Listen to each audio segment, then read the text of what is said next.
Welcome to the Books, Life, and Shenanigans podcast with your host, Amanda Bird.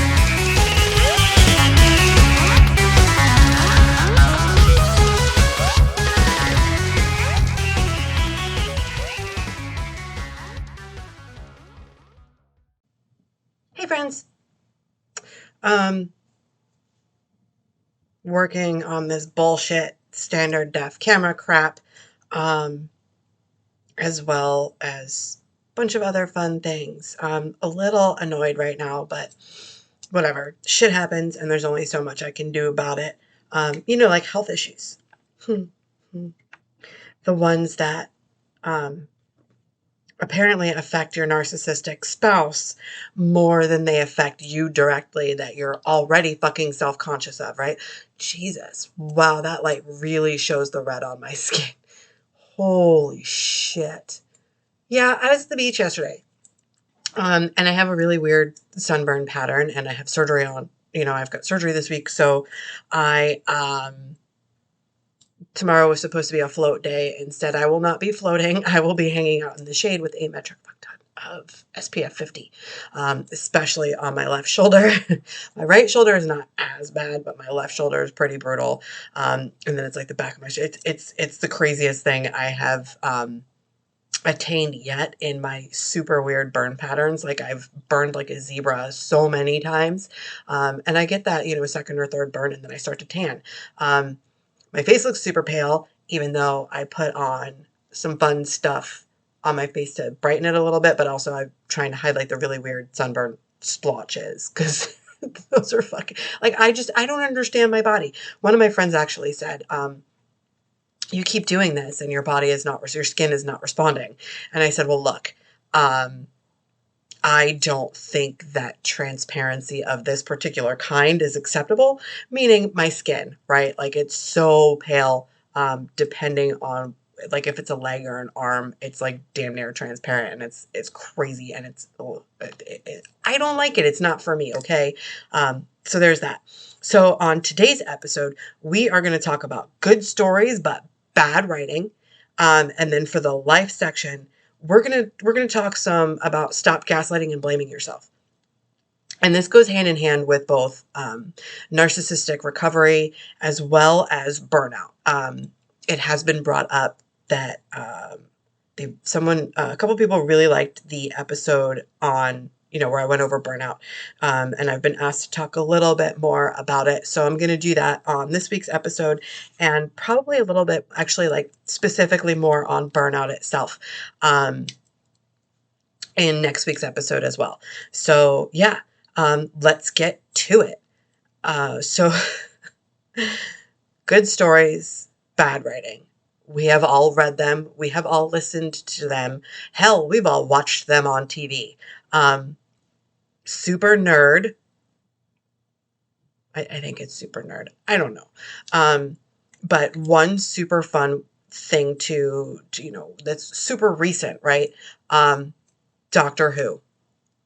13th Doctor. Jodie Whittaker. Jodie, I am so offended for you.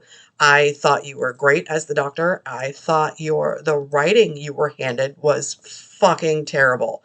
Like, it's Doctor Who. It's supposed to be cheesy and all, right? But the writing was terrible. There's plenty of movies. Hello, Star Wars episodes 1 through 3. We could go all day about that, but I'm not going to do that here. So this came about because my work bestie and I, she was reading this book, and I decided to snag the audio version of this book. First, I gotta say, in the description, it's something about bully romance, fantasy, blah, blah, blah, YA, yada, yada, yada. I already had, like, if I could arch the one eyebrow, that's what I would do, but I can't do that. So I made I sent that one eyebrow arched emoji to her, and I was like, what? And she's like, I don't know. She's like, I didn't really see it. Now, if you listen to audiobooks and you read books, like not at the same time, but if you do both, right? You know there's a difference between the two. Reading, your brain comprehends it differently versus listening to it. And I gotta tell you, listening to it, every bit of bully romance made me want to fucking vomit. Just vomit. Apparently it made Bedelia vomit too, or at least want to vomit. And she actually did do a lot of vomiting. So yeah, the story itself is really good. It's good. I didn't, I'm not a romance person. So I was definitely kind of turned off by that. The writing was, stand by. Now I have hair in my face. Yeah, apologies. Child wanted lap. So now I get to lean forward a little more because heaven forbid I scoot closer. Yeah, I'm gonna scoot closer and see what happens. So yeah, where was I at? Yeah, not into the bully romance, not really into the romance thing at all, right? But I was like, oh, fantasy. The premise of the story is really cool. So the story I'm talking about here is Zodiac Academy, and it's the first book. I think it's called like Zodiac Academy: The Awakening or something. I don't know. I don't know how they have these books titled, and to be completely honest, I don't really care. I like the story, so I am going to proceed with the series. However, I will not be proceeding with it on audio. It took me, look, book one was like 19, almost 20 hours long. The page count on book one is rivaling dangerously close to, it's coming dangerously close to something like a tome of the George R.R. Martin kind. I think the actual page count is like 750 or close to 800, something obnoxious. No thanks, I'm good. I will be doing ebook versions of the rest of the books because number 2 is almost 500 pages, I think. It's like 468 or something else obnoxious. No thanks, I'm good. I don't even buy mass market paperbacks anymore because they hurt my effing hands. A book that's only 350 pages in a 6x9 hardcover should not be 700 fucking pages in like a 4x6 book. Like, it's just not okay for me.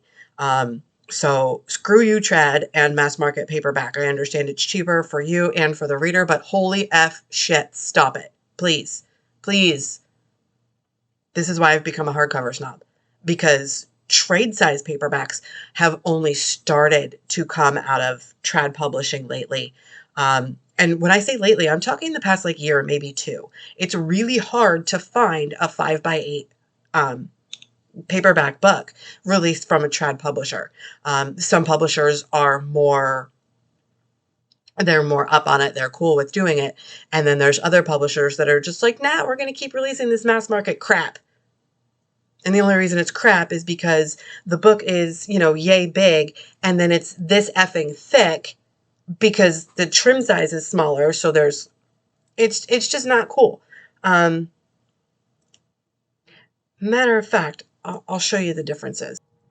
Okay, so mass market crap, right? Look at that spine. Look at that fucking spine.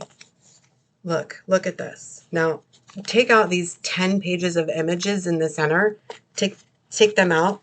And this book is still, stand by, I'm not even going to count the index.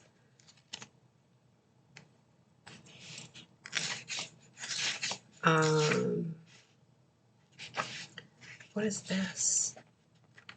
This might be an appendix or something. Oh, wait, where did it go? Closing arguments. Okay, so I'm not going to include these last 90, 70 pages. I'm not going to include these. This book is 480 some odd pages, 479 pages. And then the last almost 90 pages is going over some things almost like oh, nope, sorry, my bad. 491 pages. This is 491 pages. There is no need for a book. Look at how cracked this spine is. Okay, first of all, not cool. We don't crack spines around here. This is a trade size paperback. This one specifically is 5.5 by 8.25. Says it on the back here. This was an ARC, an advanced reader, that a friend of mine found at a used bookstore and picked up for me. It is also signed by Mr. Lindsay himself. So yeah,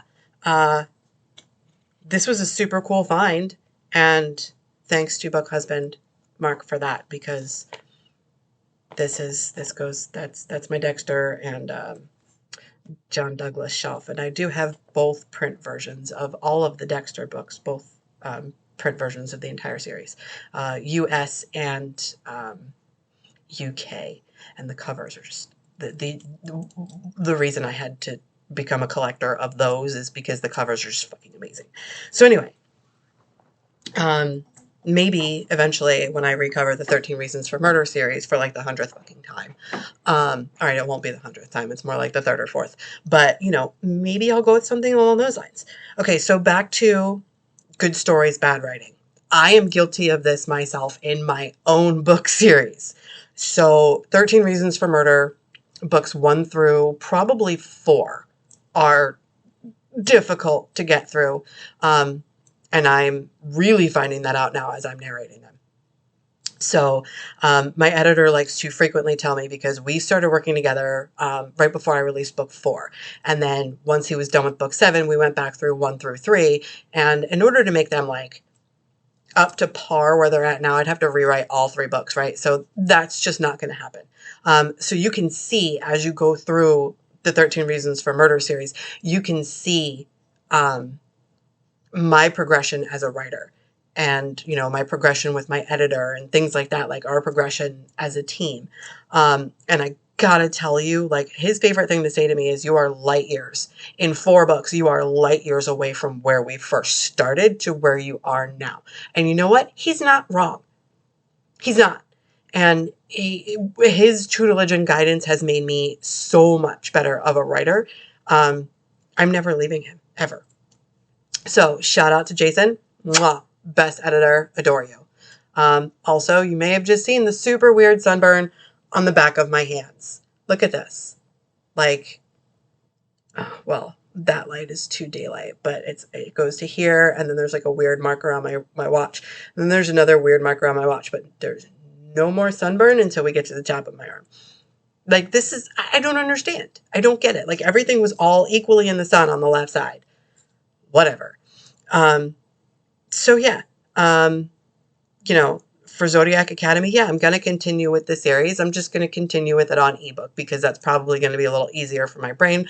Plus, it's going to be a little easier for me to ignore the bully romance aspects of it, because honestly, like, it was a very frequent noise, excuse me, as I was listening to it. And then my brain would start to tune out, and I wasn't paying attention anymore. So I did miss a bit of the story and have to go back.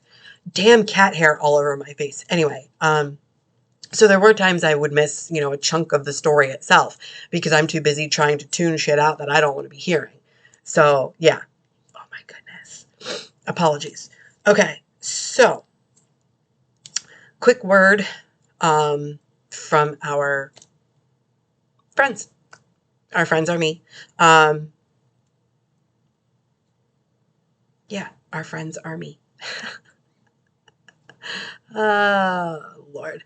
So I will be recording. Oh, you know what? No, we're not going to do a quick word from our friends. We're actually going to talk about, so I wrapped up episode wise, reading out loud The Girl at the Bottom of the Ocean. I will be recording chapters 8 through 12 for those who, want to support this podcast, YouTube cast, whatever this is. It's a podcast, right? So, yes, I will be recording that and releasing that, hopefully here soon. I've got surgery coming up, so it will be that's going to more than likely be just audio anyway, just because that will only be available for, paid subscribers / supporters. I don't like the word subscribers. I really like the word supporters. So we're just going to go with that. So for paid supporters, that will be available here shortly. And when I say shortly, I mean the next couple of weeks. So yes, there is that. So yeah, that can be the word from our friends, right? Now on to the life topic here. Stop gaslighting and blaming yourself. And this really does go hand in hand with being a survivor of narcissistic abuse and also burnout. So, I mean, to be completely honest, this is a thing a lot of us do day to day, right? Like we're mean to ourselves. Oh, I'm so dumb. I shouldn't have done that. Um, oh, that was really stupid of me, right? So you're blaming yourself. You're gaslighting yourself there. That's some shit you need to stop. Like absolutely stop, because it does you no good. All it does is you continue in that downward spiral. So if you're in an abusive situation and you're talking that shit to yourself, like, oh, I deserved this. I brought this on. It's all because of me. No, honey, you didn't. It's not because of you. Mm-mm. That is them. That is who they are. You need to separate yourself from that. Now, if you threw like the TV remote at somebody and they threw it back at you, okay, yes, you did bring that on. But I promise you, you didn't do this to yourself. You didn't bring this on.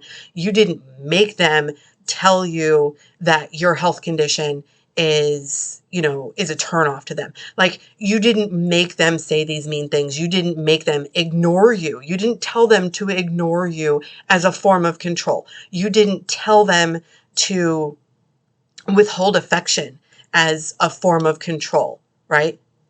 You didn't bring this on yourself. The same thing with burnout. You didn't bring this on yourself. You didn't. And I still have a hard time with that because I still say to myself, I brought the burnout on myself because I decided to go on a publishing schedule that I thought I could keep up with and I couldn't. No, I could keep up with that publishing schedule. I absolutely could. I still could if I could figure out how to make it work. Mother effing damn it. She's on the desk and I have like an actual cup here of mango green tea, and I don't trust her near this to like not knock it over. Sticking her hands in it, of course, because cats have hands. So no, you didn't. I didn't bring my burnout on myself. There are lots of external factors, and being an empathetic person, those external factors really got to me, and it was just the perfect storm. There were a lot of things going on. Burnout is usually caused by stress, or at least for most of us. We're just doing too much, right? So that is going to be part of next week's discussion, as well as how to tell if you are in burnout. So please, you're already in a shitty mental health situation, right? Whether you're suffering abuse or you've just gotten out of an abusive situation, or you're suffering burnout, even day to day. So you really need to stop gaslighting yourself. Like it's not okay at all. It's not good for you. It's not something that needs to happen, right? You don't need to say these things to yourself out loud or just in your head or write in your diary or your journal. You don't need to be saying these things to yourself because it's only putting you in a worse mental state. You're spiraling. Your control isn't, I'm sorry to say this, but the control's not there. Your self-control is kind of gone there, right? I can say this from experience. And when we start to lose that kind of self-control, then our mental state takes a really, really big, it takes a really big toll on us. We become exhausted. We have zero energy to do even the things that we love, right? Our brain says, you can't do this. No, bitch, I can, and I will.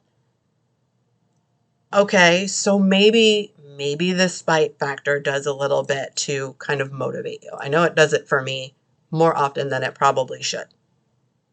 I don't like being fueled by spite. I don't. So I know I personally need to figure out different ways to motivate myself to do things. And I will say with book 8, I am finally at a point where I can start working on it again, which really has me excited, right? Because I'm not bogged down by the self-blame and the self-gaslighting anymore because of the healing that I've been doing and the healing program that I'm in that's actually really been helping me. So yeah, I was burnt out by my day job and, you know, the things I had personally going on with, you know, with the narcissistic situation. It was all just, it was all too much. And I couldn't do what I loved, which is writing. And that, you know, part of the reason for me starting this podcast is that, because I needed to get so much out, but also like, I love talking about books and I love talking about the similarities between books and shows, right? Because writing is writing. The format's different, but writing is writing. Storytelling is the same. So we tell it in a different media. But I will say I have gaslit and blamed myself for everything from my narcissistic situation that I was in, you know, not getting book 8 written, not getting the new book in the new series really started. Now that one, that one specifically is a challenge all by itself. We'll get into that another day, just because I'm going to say this. If I ever say some crazy shit again, like, hey, I'm going to write a book based in the 1940s, I don't care what you slap me with. I don't care if it's a brick. Don't let me do it ever again. And that is my current challenge. So finding the motivation to actually start going through pictures in better places than the ones that I found, that motivation is just not there yet. And I'm okay with that. Meanwhile, I do still have 2 books I have promised to release by the end of this year, as well as a short story and 2 more audiobooks. So as much as I enjoy the audio bit, I know I will get those 2 audiobooks released this year. And given the time of year that it is now, I am about to put myself into a bit of overdrive. And you know what? That's okay. It's totally okay, because I have the motivation, and the motivation is this. I have made promises to my readers and my listeners that this is what I'm going to release this year, and I'm going to hold myself to that. There have been extenuating circumstances earlier this year, and now I'm still going to hold myself to that, because I know I can do this. I know I can. I just need to do it. So maybe if I don't see that as I can't really use a spite, like a form of spite to make good on my promises. So I'm just going to make good on my promises. There's that. So, yeah, that's it. This episode's going to be really damn short. Holy shit.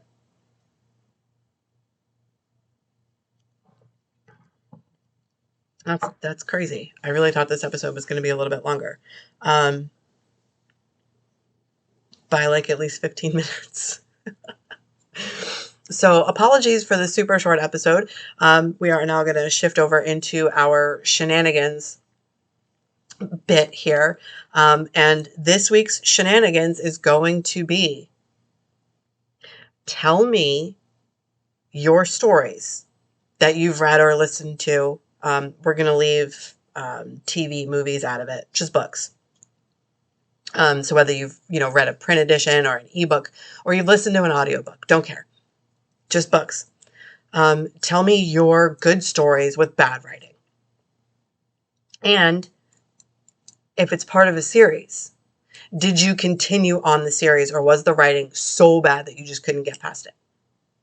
Because like me specifically, I will tell people, book 1, the characters kind of love or hate. And then the further you get into the series, you're gonna see that, okay, actually, yeah, I'm going to keep going with this, because she just becomes this monster / human that just,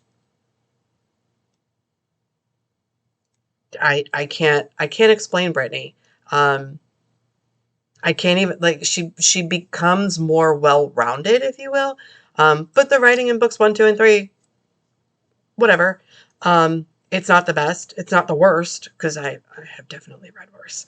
And I can say that about my own writing because I'm secure enough with my writing, especially at this point, like, okay, wow, like I've come really, really far in this series. And I've noticed it about a lot of other authors that I am a huge fan of, right? Like their first book wasn't even terrible. Their first book wasn't bad. The writing was great. The story was great. And then we all just progress, right? And it's a linear progression. We all level up in our writing, for sure. We all do it. Fuck. Even Hemingway did it, right? But we all level up. I'd like to say Thomas Harris did it, but I have not read Carrie Mora yet, because I still have some really, really bad issues with Hannibal Rising and how badly he phoned it in. Also, YouTubers, I am finally starting to sort of publish shorts. I'm taking pieces of things and publishing those, but I will probably publish other shorts too at some point. Having a bit of trouble with additional content. So yeah, there's that. But yeah, that's actually that is going to wrap up this week's episode of the Books, Life, and Shenanigans podcast. Apologies infinity that this is a less than 30-minute episode. I know we all kind of sort of count on 35 to 45 minutes. I promise next week's episode will absolutely be longer, just because of the topics I've got lined up for that one. So yes, thank you for listening. And if your comments, drop them in the comments on YouTube. You can email me, amanda@amandabird.net or amanda.bird.books@gmail.com, and give me your good stories, bad writing books. Bonus if they're in series and you did continue the series or did not continue the series. But let me know.